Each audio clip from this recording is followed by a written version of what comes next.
ही खूप लज्जास्पद गोष्ट आहे। आज दुसऱ्या डॉक्टरांना बोलून यांचा उपचार करावा लागतो, तपासणी करावी लागते।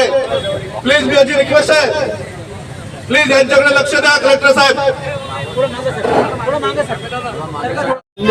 आणि सचिन खंदारे हे 3 कार्यकर्ते आमरण उपोषणाला 3 दिवसापासून बसलेले आहेत आणि अजूनही याची वैद्यकीय तपासणी पण नाही झाली। कलेक्टरला आम्ही काल पण पत्र दिलं, दुर्गादास शिंदे कार्यकर्ता त्याची तब्येत खालावलेली आहे, 2 वेळेस त्याला काही इलेक्शन झालेलं आहे, अशक्तपण आहे, मेडिकल टीम पण आलेली नाही आणि कोणीच दखल घेतलेली नाही। माझी समाजवादी पक्षाचा आपण पदाधिकारी आहात, माझी आपल्याला विनंती आहे, आपले मुंबईमध्ये 2 आमदार आहेत शेख रईस आणि अबू आझमी, आपण त्यांच्या कानावर ही गोष्ट घालावी।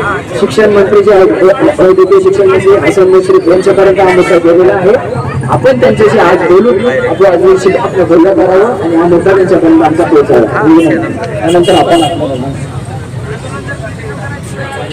आज बेमुदत आमरण उपोषणाला बसलेले विद्यार्थी वैद्यकीय शिक्षण संस्था संचालक विरोधात मला खूपच आश्चर्य होतोय त्या एवढं शिकून सवरून जे आई वडील तुम्हाला इथपर्यंत आणतात आणि त्यांना अशी आशा असते का माझा मुलगा काहीतरी चांगल्या नर्सिंग मध्ये लेवलला तो जाऊन बसेल आणि चांगली ते लोकांची सेवा करेल। पण आज दुर्दैवाची गोष्ट अशी आहे की जी सरकार बसलेली आहे ती सरकार लिंगभेद जातभेद या प्रकरणामध्ये जास्त आहे, त्यांना मुलांच्या प्रगतीसाठी काही विचारधारा त्यांची आहेच नाही। माझं म्हणणं असं आहे का जी आज त्यांनी 80 आणि 20 केलेले आहे या मुलींमध्ये आणि मुलांमध्ये भेदभाव करणारी गोष्ट आहे। आपण समानतेचा संदेश देतो का लिंगामध्ये काही भेद न करता मुला आणि मुलींना दोघांनाही समतोल बघावं, असे जे करणारे लोक ज्या राज्याच्या मंत्रिपदावर बसलेले आहेत अशा लोकांचा मी समाजवादी पार्टीकडून धिक्कार करतो जे संविधान विरोधी आहेत। मी नेहमी म्हणतो की बाबासाहेबांनी आम्हाला मताचा हक्क दिलेला होता आणि मताच्या हक्कामध्ये बाबासाहेबांनी सांगितलं होतं की मी मताच्या पेटीतून तुम्हाला राजा निवडायला सांगतोय। कोणत्याही आईच्या पोटातून राजा आजपासून निघणार नाही। तर मी सगळ्यांना बोलू इच्छितो तर ज्या बाबासाहेबांनी जो मताचा अधिकार दिला होता त्या मताचा अधिकार एक आपल्या समाजासाठी, एक आपल्या भवितव्यासाठी एक चांगला राजा निवडून देण्याची आपल्याकडे जो हक्क बाबासाहेबांनी दिला होता तो हक्क आज कुठेतरी अशा लोकांनी वाळीत घाललेला आहे।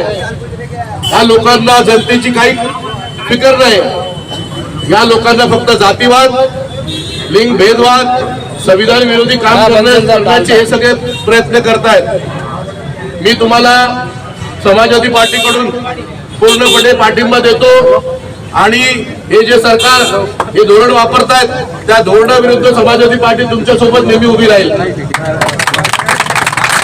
आमचे नेते माननीय अबू आसिम साहेब हे तुमच्या पाठीशी नेहमी उभे राहतील आणि अशा या 80 आणि 20 हे जे भेदभाव करतायत सरकार त्या विरोधात नेहमी तुमच्या सोबत लढा करतील आणि हे जे आज दिलेलं आहे त्यांनी 80-20 ते कायदा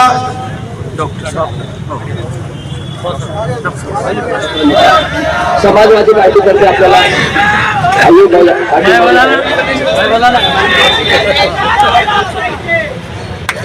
सर्व नर्सिंगच्या विद्यार्थी